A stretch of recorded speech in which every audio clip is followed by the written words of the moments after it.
Assalamualaikum warahmatullahi wabarakatuh. Alhamdulillah, salatu wassalamu ala rasulillah. Amma ba'du. Allahumma faqihna fiddin wa alimna wa ta'wil. Pada kesempatan ngaji yang ketiga ini, kita pindah hari ya, karena memang ada keperluan. Tapi nanti untuk selanjutnya kita kembalikan ke hari Rabu lagi, insya Allah. Seperti biasanya, sebelum kita mulai, kita hadiahkan Al-Fatihah dulu pada guru-guru kita dan mu'alif kitab ini, agar apa yang kita pelajari, apa yang kita serap informasi dan keilmuannya dapat bermanfaat dan berkah. Ila hadratin Nabi Mustafa wa habibina syafi'ina wa qurrata a'yunina sallallahu alaihi wasallam. Al-Fatihah. Bismillahirrahmanirrahim. Alhamdulillahirabbil alamin. Arrahmanirrahim. Maliki yaumiddin. Iyyaka na'budu wa iyyaka nasta'in. Ihdinas siratal mustaqim. Siratal ladzina an'amta 'alaihim ghairil maghdubi 'alaihim. Kita lanjutkan, sekarang baru masuk ke bab berikutnya, at-thaharah. Ini bab pertama setelah pengantar dan pendahuluan kemarin ya.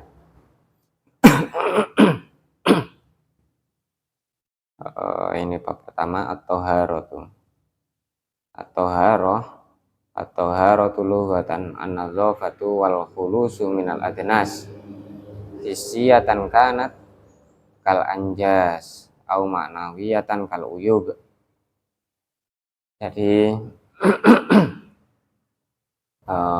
at-thaharah atau bersuci. Suci itu secara bahasa artinya adalah an-nadhafah, bersih. Sedangkan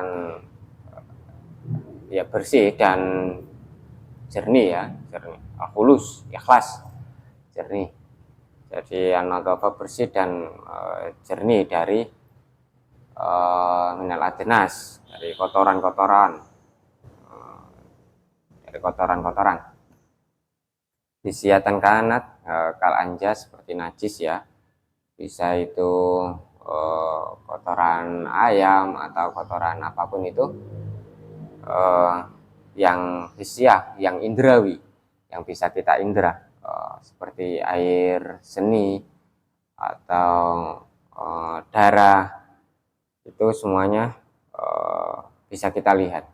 Itu kita thaharah adalah bersih dari yang semacam itu, dari kotoran-kotoran indrawi maupun yang non indrawi, au maknawiyatan, seperti kal uyub, seperti kotoran-kotoran hati, hasud, dengki itu. Jadi ini seperti kitab atau keterangannya Imam Al-Ghazali ya.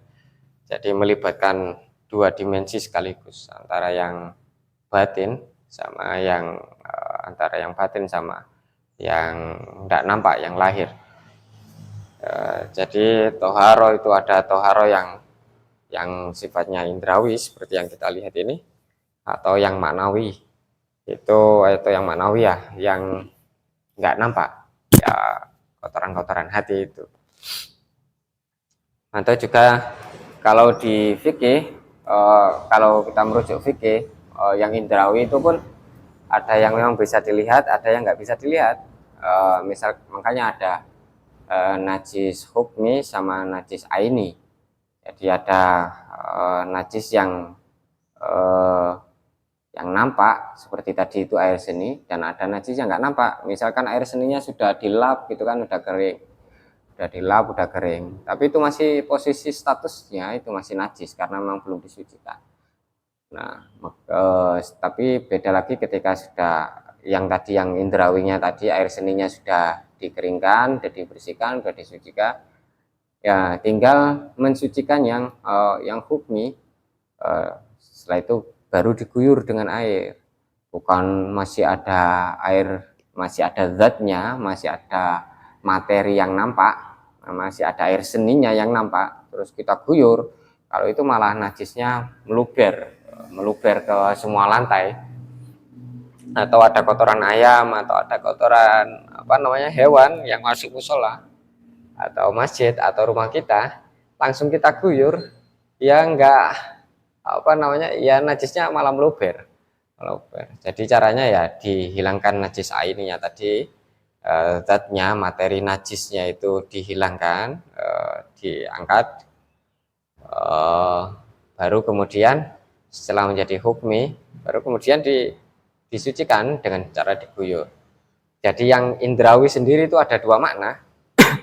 Ada yang zatnya ada kayak air seni tadi, atau kotorannya itu ada.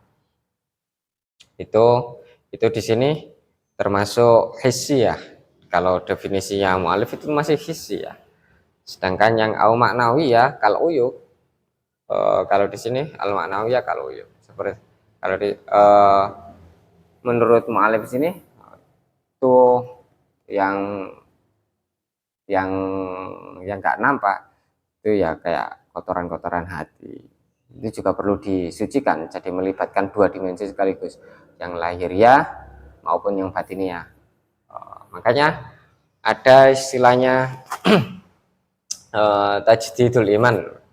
Jadi selalu memperbarui niat sebelum setiap hari itu, setiap kondisi ketika kita sadar itu kita berusaha untuk memperbarui niat, memperbarui keimanan. Dan makanya ada juga semacam kalau guru-guru kita dulu ada semacam ada sholat subutul iman ya, kalau untuk melanggengkan iman, menjaga ketetapan iman. Jadi ada memperbarui niat.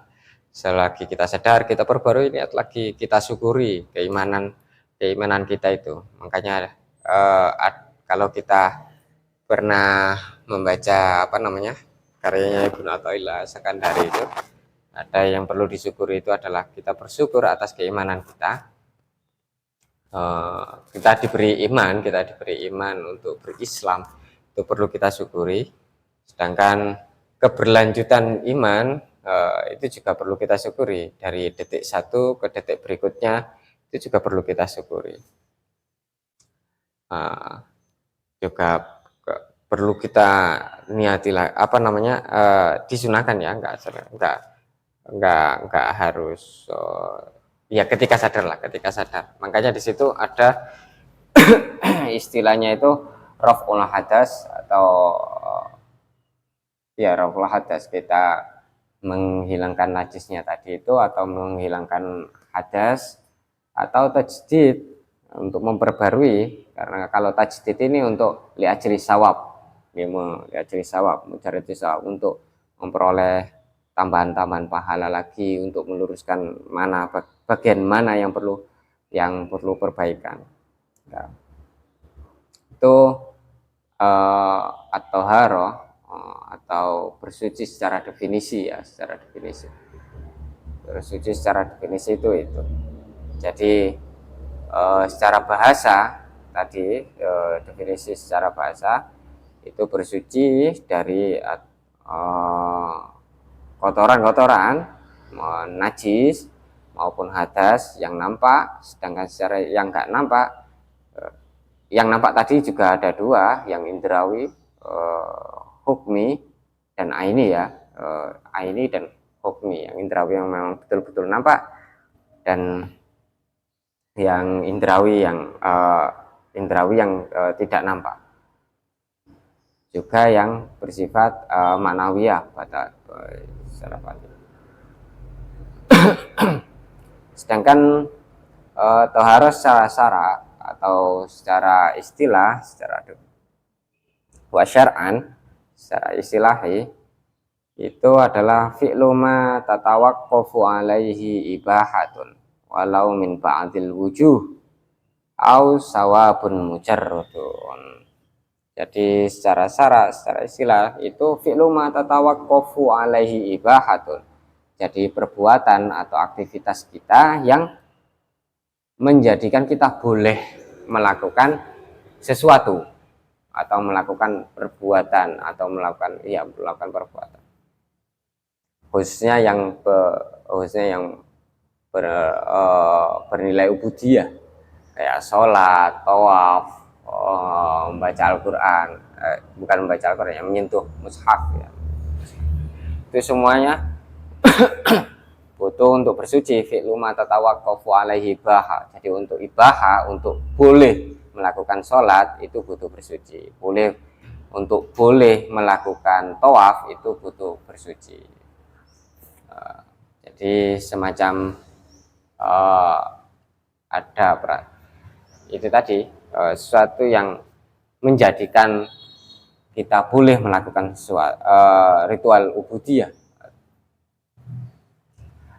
Walau min ba'dil wujuh, walaupun hanya sebagian, karena memang bersuci tadi, toharo tadi, itu tidak selamanya ya, maksudnya tidak mesti kafah umum. Misalkan kita kalau berwudu dengan air atau bersuci dengan cara berwudu itu bisa mengcover banyak sholat fardu, sholat duhur, asar, maghrib dan seterusnya. Ketika posisinya tidak batal, dengan satu kali wudu itu bisa mengcover banyak aktivitas atau banyak ritual ubudiyah yang bernilai fardu. Berbeda dengan kayak walau min ba'dil wujuh, berbeda dengan kayak tayamum yang hanya bisa mengcover satu fardu, misalkan duhur ya duhur doang, dan itu pun dikerjakannya ketika mepet waktu ya, atau sudah duhul waktu, sudah masuk waktu, sedangkan kita nggak menemukan wasail atau wasilah untuk piranti untuk berwudu, itu baru kita boleh menggunakan ini debu tayamum. Nah, makanya di situ walau min ba'dil wujuh hanya mengcover sebagian, nggak bisa mengcover semuanya. Jadi dia mengcover satu fardu, tapi kalau sunnah boleh banyak mengcover banyak sunnah. Tapi kalau yang fardunya yang bernilai fardu itu hanya mengcover sebagian, walau min ba'dil wujuh. Itu toharo. Jadi toharo secara syariat atau secara syariat itu adalah aktivitas untuk boleh melakukan ritual ubudiyah. Tanpa toharo, tanpa bersuci ini kita nggak bisa melakukan itu. Jadi kalau yang tadinya habis buang air ya harus disucikan dulu, habis BAB, habis istinja atau habis berhubungan badan ya harus bersuci dulu dengan mandi. Dengan mandi besar ya, mandi besar. Tanpa ada proses bersuci itu, maka untuk mengerjakan kefarduan ibadah tadi ya nggak bisa karena nggak bisa melakukan al-ibahah ya, jadi nggak bisa masuk ke ritual ubudiyah. Toharo juga boleh ini au sawabun mujarrodun, atau hanya untuk hanya untuk menambah pahala, hanya untuk meraih pahala. Misalkan ini biasanya para pegiat tarekat ya, atau para pegiat yang suka menjaga wudhu, atau istilahnya itu dawamul wudhu, selalu menjaga diri sendiri itu tetap suci. Secara fikih tadi itu dia posisi statusnya suci, walaupun tadi yang maknawi ya, yang hati perlu kalau hati itu kita selalu masuk padang kurusetra ya, kita selalu berperang di situ. Karena setan dan bala tentaranya itu termasuk itu selalu kita selalu berperang di situ. Nah, makanya posisi yang maknawi ini untuk menjaga hasud, menjaga apa namanya tadi itu dengki dan lain sebagainya, dan sifat-sifat buruk yang lain itu kita selalu berperang itu. Dari detik satu ke detik berikutnya itu kita selalu berperang. Nah, itu makanya menjaga kesinambungan itu juga termasuk tohar, tazkiyatun nafas. Kalau kita pernah mengkaji kitab tasawuf ya, tazkiyatun nafas atau mengolah kejernihan hati. Jadi kalau secara fikih kita bersuci dengan air tadi itu dengan cara berwudu, mandi, menjaga kesucian dengan cara fikih itu. Jadi nggak cukup kita menjaga hati pokoknya berperang di Kurukshetra tanpa melakukan wudu, tanpa melakukan mandi tadi ketika kita batal atau kita sedang keadaan hadas baik kecil maupun besar, terus kita sholat karena fokus pada hati, nggak bisa cukup dengan seperti itu. Tapi secara fikih bentuk formalnya itu juga perlu dijalankan. Nah, ini yang sering ditinggal apa namanya para penganut aliran kebatinan ini yang sering meremehkan di bagian ini. Yang penting kan menjaga hati, penting iling mbak pangeran, akhirnya dia nggak sholat gitu kan, atau akhirnya mereka meninggalkan sholat. Yang penting ingat kepada Allah, karena sholat itu aqimus sholah lidzikri. Jadi sholat itu untuk mengingatku, mengingat Allah maksudnya kan. Jadi selama langsung diambil poinnya, kemudian selama kita mengingat Allah ya sudah selesai, berarti kita dalam keadaan sholat di situ.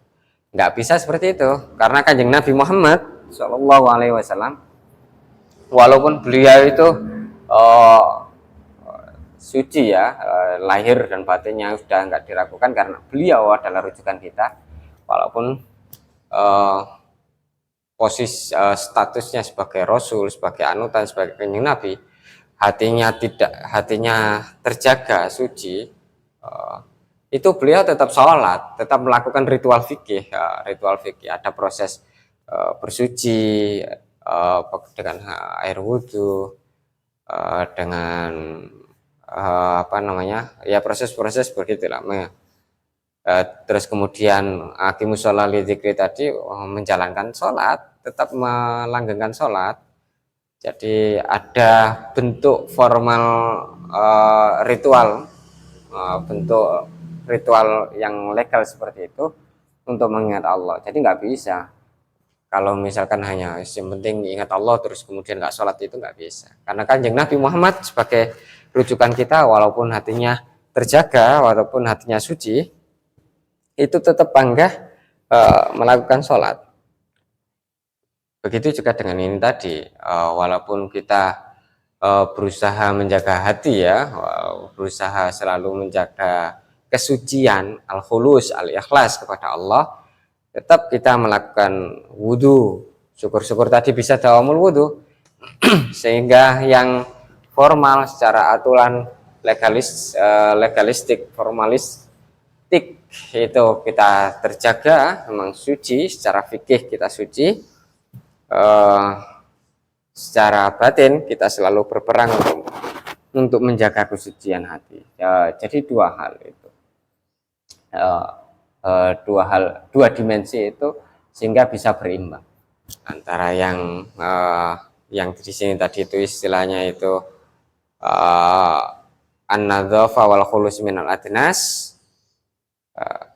hisiatan yang secara hisiatannya itu terjaga, maupun yang maknawiyatan atau yang secara maknawi yang bertengkar, yang berperang di padang Kurukshetra sini itu juga terjaga. Jadi dua dimensi itu kita pertahankan. Itu toharo secara syar'i. Jadi menjaga dua dimensi itu agar selalu suci. Syukur-syukur ausawabun mujaradun tadi untuk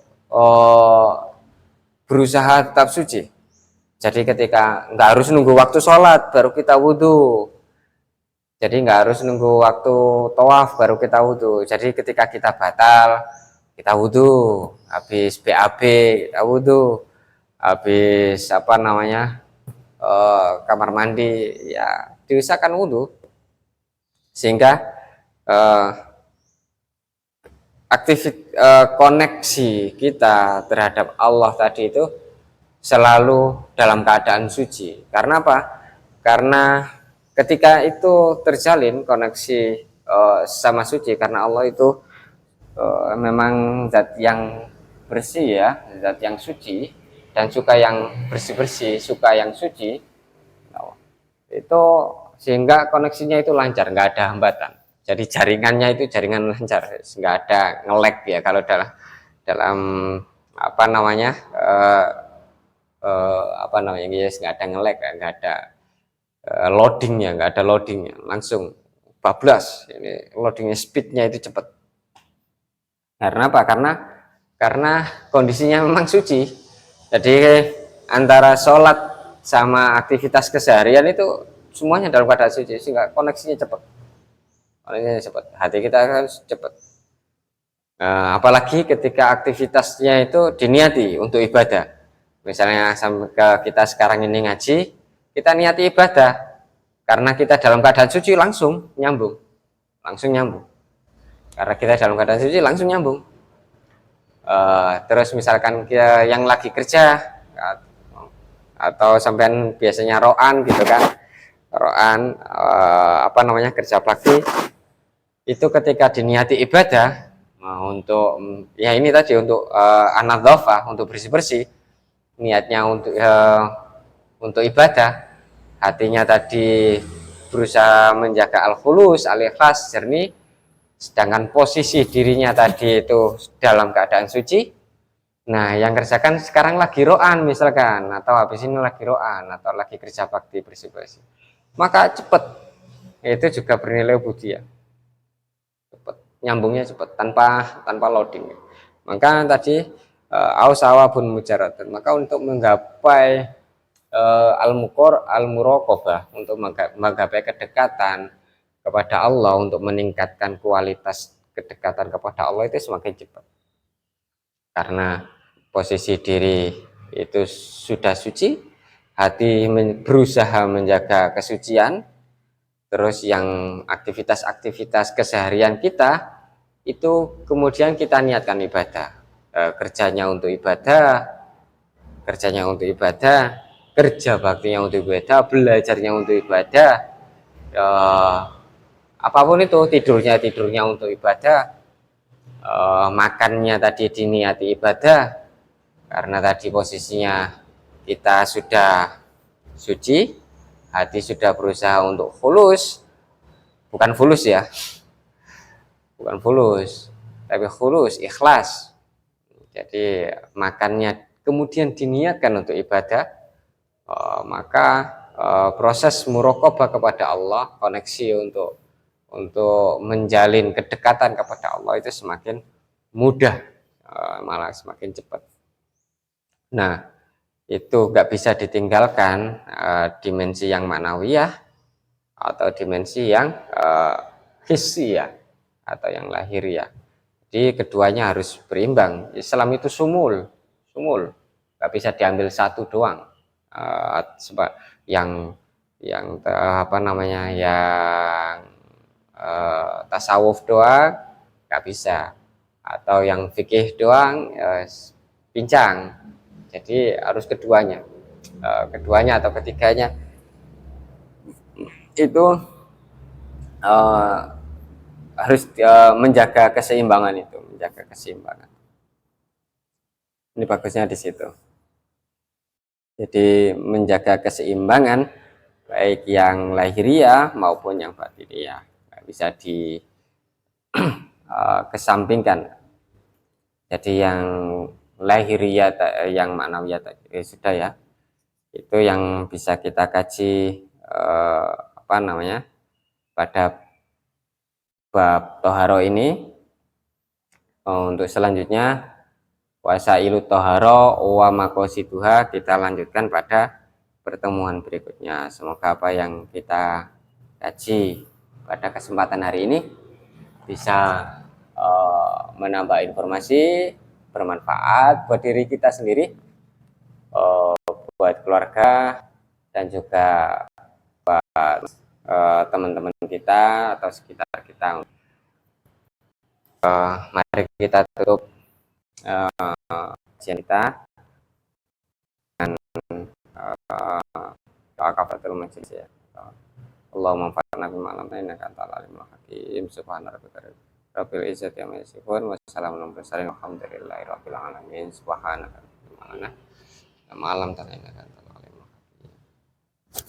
Assalamualaikum warahmatullahi wabarakatuh.